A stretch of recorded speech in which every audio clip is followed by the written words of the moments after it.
We're going to start looking at, just the top 10 moments of all these World Cup matches. At least they're my favorite or something that just stood out for me during the matches. And today we're going to cover the first match, England versus New Zealand, played in Ahmedabad Stadium. And it was quite an underwhelming start to begin with, as in, I was expecting some fanfare. We didn't get the fanfare. I remember 2011 World Cup. They had cricketers and the teams walk in. I think the captains, yeah, just the captains walk in, not walk in, just stride in rickshaws. That was fun. Last World Cup, 2019 World Cup, there was a little party just before the entire tournament began. Like I think a day before that. So again, that was fun. And I just felt that, it's one of the greatest sporting event in the history of cricket. It's also historic, unlike the T20 World Cup, which is still recent, or just the Test match series. This is something that it's been there in history for a very long time, and it was quite an underwhelming start without an opening ceremony. It's not a big deal that we didn't get an opening ceremony. We're not doing this for the opening ceremony, but still I was just missing the fanfare when the World Cup events happen. I felt like that was the 10th somber moment for me. Apart from that, the stadiums felt empty. Like I know a lot of crowd walked in later on. People said, well, it's a weekday. Well, could have had the match on a weekend. We didn't have to start on a weekday. Or, like a lot of other issues, just excuses on Twitter. They were just defending BCCI. I don't know why. As in, it's okay to just accept mistakes and move on, right? But no, Indian crowd's different, Indian audience is different. But anyway, the first opener was pretty um okay, mediocre. I guess England versus New Zealand. Uh, there were not a lot of fans from England and New Zealand because the ticket release just took forever. Who releases World Cup ticket events just 45 days before the World Cup? That's just unacceptable. So I felt like maybe the board could have done a slightly better job, at least 3 to 4 months. I remember 2019 World Cup tickets were released a year before the tournament. So this was just like bad. And also feels like the ticket prices are slightly expensive than the last time. Of course, it's over 10 years. You will see price changes, but I feel like it's unaffordable for a lot of people. So again, slightly disappointing. Now, that's number 10. And let's go to number 9. England's collective effort with the bat just failed. As in, I feel like everybody made some sort of contribution, like very small contributions, but their highest partnership just managed to cross a 50-run mark. Like there's just one, I guess. So I felt like they didn't just like bring the whole batting effort into the tournament. So I hope it gets better. It's just the first match of the World Cup and the first match for both these teams, and even for England batters. I'm really expecting like Bairstow to fire. Like he was really good last year. I think he was one of the highest scoring batsmen in the tournament last year. So I think he exceeded like 500 runs if I'm not wrong. So I'm hoping that this time he would do a good job. There's David Milan, there's Harry Brook, the newcomer, so we could expect something there. So yeah, hopefully we're going to see some fireworks from the England batters later in the tournament. So that just ranked at number 9. I felt like the batters could have done better. Mark Wood and Adil Rashid, right? So they didn't fire with the ball as much as they did it with the bat. They had a 10th wicket partnership, and I think they had like a 30-run partnership in the 10th wicket. And it's just weird. Like I was really expecting like Mark Wood right now. Maybe Lockie Ferguson is a close second, but Mark Wood right now is the fastest bowler in the tournament, and nothing really happened. Like he was okay, he's just not a standout performance. But with the bat, him and Rashid actually put up a decent partnership. So yeah, that's number 8. Okay, let's go to the next one. It's number 7. The highest run getter for England was Joe Root. In a way, surprising. What was actually surprising because he only hit 77. I was expecting him to go at least 100 plus for sure. I was expecting him to be the anchor. With his test match intelligence and ability, I was really expecting him to like just stay on the course, drive this whole middle order, and then I mean, just like it was just kind of disappointing. Like I really wanted to see a good innings from him, and he only scored 77, and that was the top scorer for the entire team. Again, very disappointing with the batting lineup. But you did get to see some classic root shots, like he scooped one. He took some quick singles, so that was great. But that's about it. Number 6, Glenn Phillips is turning out to be a very valuable spinner. You can't call him a part-time spinner anymore, I guess. Like he's done this before, like, and he has been contributing for a while.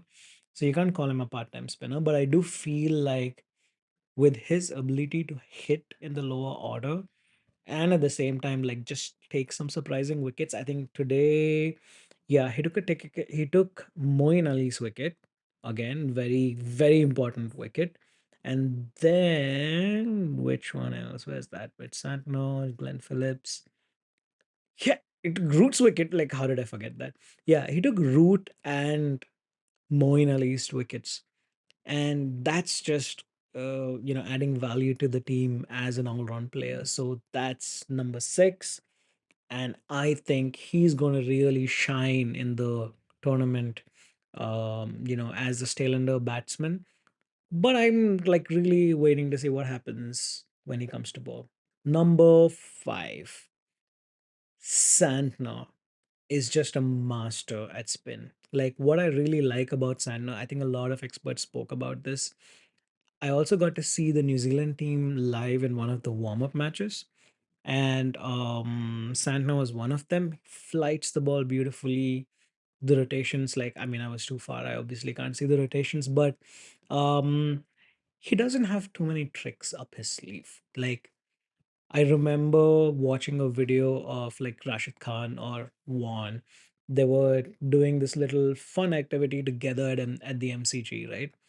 And they asked Rashid, how many grips do you have? Like he goes, what, 13, 14, or 18, something like that.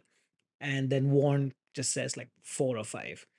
I'm actually curious how many grips that Santner has, but looking at his bowling, he plays around with the pace of the bowling, the flight, and also I feel like the release.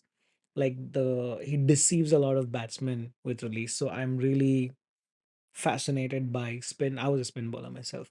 But yeah, so Santner is number 5 for me. He only conceded 37 runs in 10 overs and took 2 wickets. So it's such a great feat. So I feel like a clever performer like Santner has a lot to offer in like a large tournament like this. So I am really looking forward to that.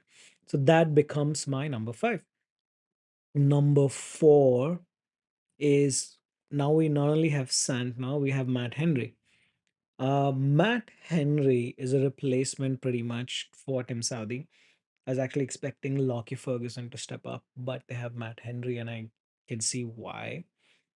He actually fills the gap really well, right? I watched him live. It's fantastic. Like his accuracy is just brilliant, and pace. Now, see, Bolt and Saudi were just a perfect pair. Like I don't think, apart from let's say McGrath and Brett Lee, then now we have just with Bumrah and Shami or Siraj, one of the two, and I'm looking forward to that combination. But anybody who talks about bowling pairs like Waqar and Wasim, I think the easiest names to just not forget ever is Saudi and Bolt, right? But Saudi has been injured, and like we know that for the fact that he was not going to play a few matches in the beginning. But now Matt Henry just walks in and he just gets the job done. He took 3 wickets for 48 runs. Yes, feels like a little too many runs generally, but I do feel like he's got to be like fantastic for the tournament as well and for New Zealand. So that's number four. Number three, number three. Who is this guy? Rachin Ravindra. Like, where did he show up from? Um, he is the youngest Kiwi centurion on Indian soil. I think he's just like what, 22, 23, Shubman Gill's age, I guess. Um, Already scored a century in the opening match of the World Cup against the former champions. How crazy is that? And he played like he's an experienced batter. It felt like I was looking at like a Ganguly or a Saeed Anwar, right? Like just absolute fluency, confidence. He was just knocking all the ballers around, like Mark Wood, Chris Wokes, Rashid, and they just stayed on the pitch. Like he didn't leave. He made like an unbeaten 123. That's fantastic. Like you cannot beat that. So for a World Cup debut, I think this guy's crazy. He's shown some fearless batting, and his shot making is just unmatched. So now I feel like he's owning these Indian pitches. I don't know how long. I've been reading up about him a little bit. He did claim that he did like some of these league matches when he toured India as a teenager, but that's pretty much it. He's not been in IPL, hasn't toured India, I guess. I haven't seen him if he did. Maybe the one day series just before the World Cup, so I don't know. But um he's just fantastic. Like just seems like Kane Williamson's mentee from what I've heard or read on Twitter, and just cannot wait to see what he'll do next. This could be a one-off. You never know. Still a very new batsman, and it takes a lot to like continue on this run journey. So I want to see what he does in the next match. Number two is the beloved, like having shown brightly with the CSK in IPL. Like now, Devon Conway is just he just like commandingly started this whole World Cup campaign by making his presence felt with a century. Like, what else can you expect, right? Like the guy just is just is brilliant. Like he's one of the best openers I've seen. I think him. I mean, of course, Rachin for New Zealand, but from the IPL at least, there were a few standout performances, especially with the openers. One of them was Devin Conway. I felt that Gurbaz can be like pretty damaging to the opening thing. Of course, Rohit Sharma and Shubman Gill, like, cannot wait to see what they do. And at the same time, what's the other guy? Jason Roy was pretty brilliant. He scored a century in the IPL. But pretty sad. I really wished that they picked Jason Roy. Things would have probably been slightly different. David Malan's great. I think they should have included Jason Roy instead of Harry Brook, or just played around with that combination in and out, because Harry Brook is great. I love seeing that kid bat, but at the same time, it's his first World Cup. You need some experience when you're coming to foreign soil and play a World Cup, especially conditions like India are not going to be forgiving. So the young ones might actually struggle, but among the young ones, Rachin Ravindra did not struggle. Um, Absolutely took us by storm. So that's number two. And sorry, that was number three. And number two was just Conway getting a perfect partner with Rachin, and 152. Like, it's just perfect. It's just perfect and not out. Like, so he just continued and just finished the job. Apart from the 152 runs, which left us in awe, I'm sure the stadium was just lit by these shots. He broke a very significant record by becoming the fastest 50 over World Cup century by a New Zealander. There you go. That was number two. Finally, number one, I think just New Zealand as a team for me just stands out as as a World Cup winning team. I don't even want to talk about last year's final, but this feels like somewhat, I wouldn't say revenge. Like cricket matches and sports don't have revenges. It's a game. It's a sport. So it's not, people are not losing lives here. So I wouldn't call this revenge, but at the same time, it was just really great that that New Zealand won it so commandingly, and that opening partnership was just fantastic. So they look really good as a team. You have Bolt and Matt Henry. Then you have Glenn Phillips and Santner firing as spinners. Rachin Ravindra can bowl. Um, I don't know. We will still have to wait and see what he brings in the bowling department. But as a batsman, I feel that he's set. It's only one innings that we've seen, but I still do feel like this guy is set. Like, and he's going to continue performing. But if Kane Williamson comes back, then what happens to Rachin? I don't know. So the last World Cup was a heartbreak for New Zealand, but the first match in the 2023 World Cup is a win and not just a normal win. Like, I think they just wrapped up the innings so quickly. So it's a 9 wicket win. It's a 9 wicket win over England, the former champions. Um, it's See, I know for the fact that this match is not going to be like one of those historic matches because still felt a little somber, but I was just expecting some competition from England. That didn't happen, but I think New Zealand just stands out as a team, and we're going to expect some really good fireworks in the future matches. But that's it. Like, those are my top 10 moments for match number one, and hopefully, we'll come back to match number two and see some fun stuff too. But that's it.